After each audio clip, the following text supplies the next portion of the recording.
Xin chào các bạn đã trở lại với kênh Subin Sammy. Và hôm nay mình sẽ quyết định trộn hết tất cả hơn 20 hũ slime mà hiện tại mình đang có nha. Còn bây giờ chúng ta cùng nhau làm thôi, let's go. Và bây giờ chúng ta cùng nhau trộn nha. Đầu tiên thì mình có một em slime làm bằng tuyết giả này các bạn, rất là đẹp và dẻo như thế này luôn. Tiếp theo thì mình có một em slime mây. Mình phải để cái này qua một bên đấy nha. Đấy, xin lỗi các bạn vì ồn một xíu nha. Đó, đây là slime mây rất là tơi và xốp. Tiếp theo các bạn có nhớ em slime này không? Đây là một em lam xốp màu hồng mình đã cùng với các bạn làm trong video cùng làm slime gì hôm nay trước đó. Cho nên nó rất là dẻo luôn.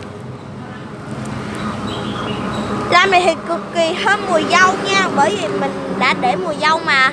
Tiếp theo là một em slime lỏng làm water slime mà mình đã thí nghiệm đó. Ghê quá.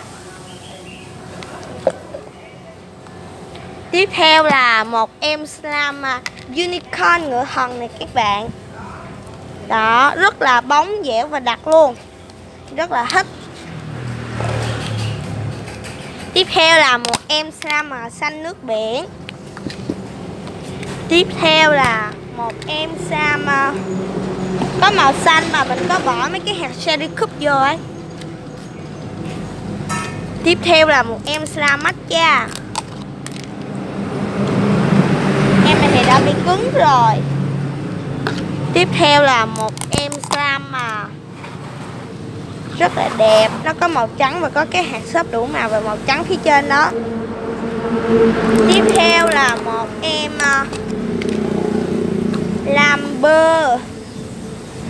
Lamber nha các bạn. Đó. Tiếp theo là một em Lamber nữa được làm từ đa Soleil mà mình rất là thích. Tiếp theo là một em lam xốp có cái màu cũng khá là gớm. Tiếp theo là một em slime cow cream màu trứng gà. Đây.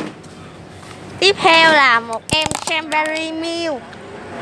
Đó, màu hồng rất là đặc và bóng. Và một em slime shade slime khá là lỏng.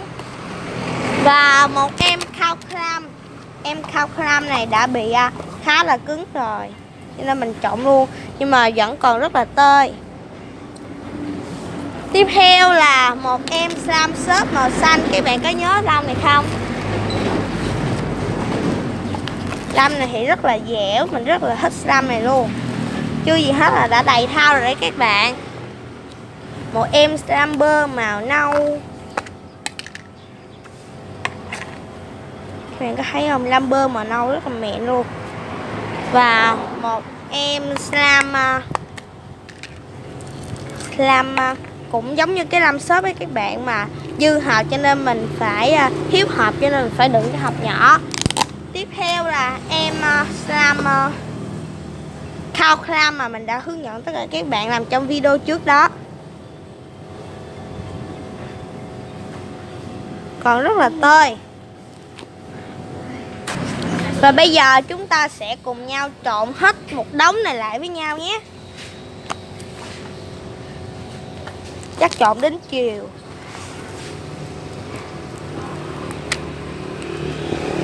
Wow.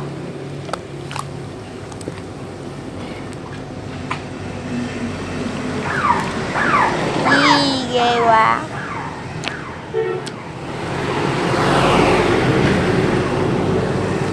Cái em này là lam mây này các bạn.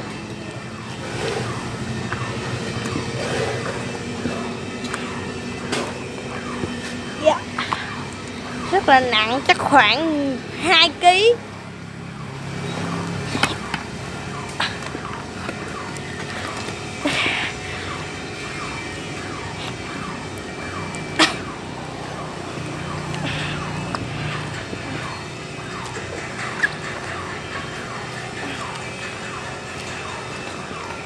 Trời ơi nặng quá.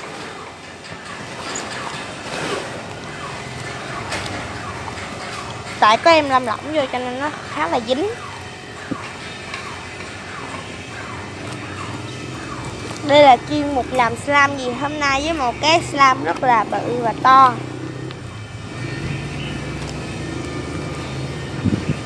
Đó, đang trộn ra đây. Có lẽ nó sẽ ra một cái màu nâu đất đó.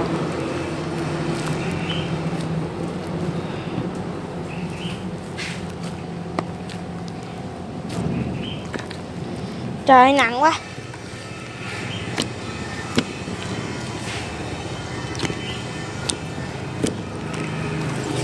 Khi mà trộn lại thì tất cả đều hòa quyện. Chắc mình nghĩ ra một cái làm khao cream có hạt sốt. Ê, có làm bơ nữa mà.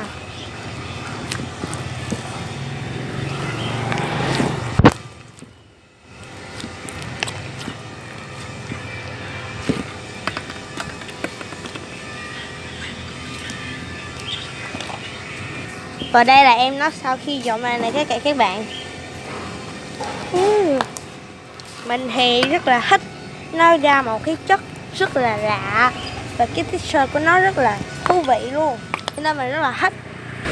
Ok các bạn ơi, mình đã chọn hết tất cả các loại slime mà mình đang có rồi. Video của mình đến đây là kết thúc rồi. Nếu các bạn thích video này hãy cho mình một like. Đừng quên đăng ký kênh mình và chia sẻ với tất cả các bạn nhé. Hãy follow Instagram của mình là Subinslamy nha. Và bây giờ bye bye, bây giờ hẹn gặp lại. Đi cái này xa quá. Xa quá.